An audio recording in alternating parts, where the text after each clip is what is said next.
राधे राधे, हरे कृष्णा। आप सभी का हमारे YouTube चैनल धार्मिक कथा पर स्वागत है। आज ज्येष्ठ माह की एकादशी है, जिसे अपरा एकादशी कहते हैं। आज हम सुनेंगे अपरा एकादशी व्रत की कथा। एक बार धर्मराज युधिष्ठिर ने श्री कृष्ण जी से पूछा कि हे भगवान, कृपा कर ज्येष्ठ माह की कृष्ण एकादशी व्रत का नाम बताएं, साथ ही इस व्रत की दिव्य महिमा से भी मुझे अवगत कराएं। तब भगवान श्री कृष्ण ने कहा, हे राजन, ज्येष्ठ कृष्ण पक्ष की एकादशी अपरा एकादशी कहलाती है, क्योंकि यह अपार पुण्य फल एवं धन संपत्ति देने वाली है। जो भी मनुष्य इस व्रत को करते हैं, वे पृथ्वी लोक के समस्त सुख भोगकर मोक्ष को प्राप्त होते हैं। यह एकादशी अचला तथा अपरा दो नामों से जानी जाती है। 23 मई 2025 शुक्रवार के दिन अत्यंत पवित्र अपरा एकादशी के अवसर पर आप एक विशेष पौराणिक कथा का श्रवण जरूर करें।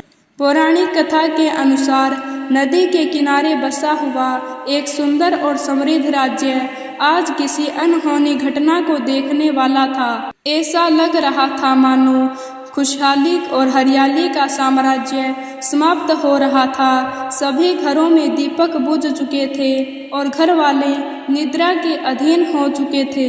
लेकिन शायद अगली सुबह नगरवासियों के भाग्य का सूरज हमेशा के लिए डूबने वाला था। उनके राज्य के महान पराक्रमी, उदार और सशक्त राजा के जीवन पर मृत्यु के बादल जो मंडरा रहे थे, वहाँ के राजा का नाम था राजा महिध्वज।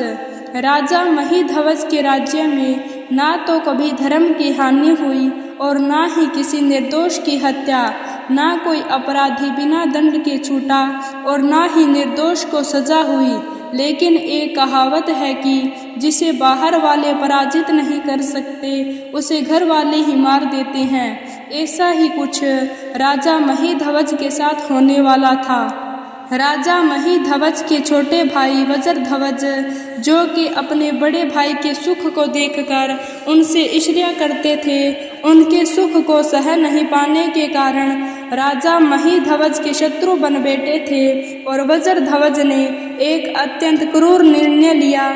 उनके कानों में राजा महिध्वज की लोकप्रियता के शब्द गूंज रहे थे और वह उसे शांति से सोने नहीं दे रहे थे। ईर्ष्या और द्वेष उस पर पूर्ण रूप से हावी हो चुके थे। आखिरकार वह उठा। उसके कदम राजा महिध्वज के कक्ष की ओर बढ़ रहे थे। ना तो उसे किसी सिपाही ने रोका और ना ही उसकी अंतर आत्मा ने। आखिर उसने अपने बड़े भाई राजा महिध्वज के कक्ष में जाकर तलवार के निर्दय प्रहार करके सोते हुए भाई की हत्या कर दी। और इतना करके उसे शांति नहीं मिली तो उसने राजा महिध्वज के शव को राज्य के बाहर एक पीपल के पेड़ के नीचे गाड़ दिया। अब देखिए, राजा महिध्वज का इसमें कोई दोष नहीं था, फिर भी इस प्रकार अकाल मृत्यु होने के कारण उन्हें अच्छी गति प्राप्त नहीं हुई और उन्हें प्रेत योनि प्राप्त हुई। वे अब उसी पीपल के पेड़ के ऊपर रहने लगे। समय बीतता गया और राजा महिध्वज के पुण्य के प्रभाव से एक दिन यूं हुआ कि महान ऋषि धम्य उसी राज्य में उसी पीपल के पेड़ के पास से गुजरे। उन्होंने अपने तपोबल से देखा कि इतने महान राजा महिध्वज की आत्मा प्रेत योनि प्राप्त करके उस पेड़ पर रह रही थी। उदार मन वाले ऋषि धौम्य ने उस प्रेत की योनि में रहने वाले राजा महिध्वज को पेड़ से नीचे उतारा और उन्हें परलोक विद्या का दान दिया। अब देखिए, सत्पुरुषों की उदारता की कोई सीमा नहीं होती। उनकी करुणा का सागर सबके लिए एक समान रूप से बहता है।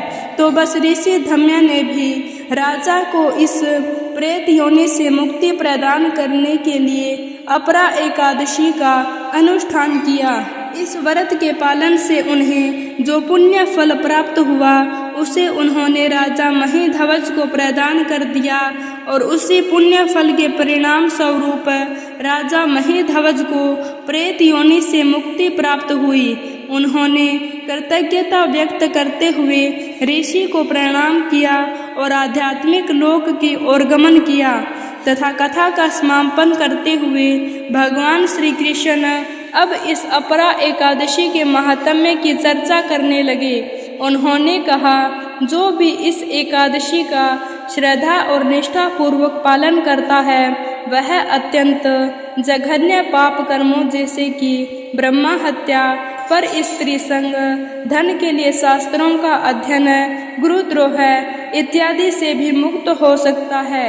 इतना ही नहीं, इस एकादशी का निष्ठा पूर्वक पालन करने से व्यक्ति को कार्तिक मास में पुष्कर में स्नान करना, काशी में शिवरात्रि का पालन करना, माघ मास में प्रयाग तीर्थ में स्नान करना, गया में पिंड दान देना, सुवर्ण का दान देना, सूर्य ग्रहण के समय कुरुक्षेत्र में स्नान करना, कुंभ में केदारनाथ या बद्रीनाथ के दर्शन करना इत्यादि सभी पुण्य कर्मों से जो फल प्राप्त होते हैं वे सारे पुण्य फल सिर्फ इस अपरा एकादशी का श्रद्धा और नियम पूर्वक पालन करने से मिल जाते हैं। जो व्यक्ति इस अपरा एकादशी की कथा का श्रवण या पठन करता है वह भी सभी पापों से मुक्त हो जाता है।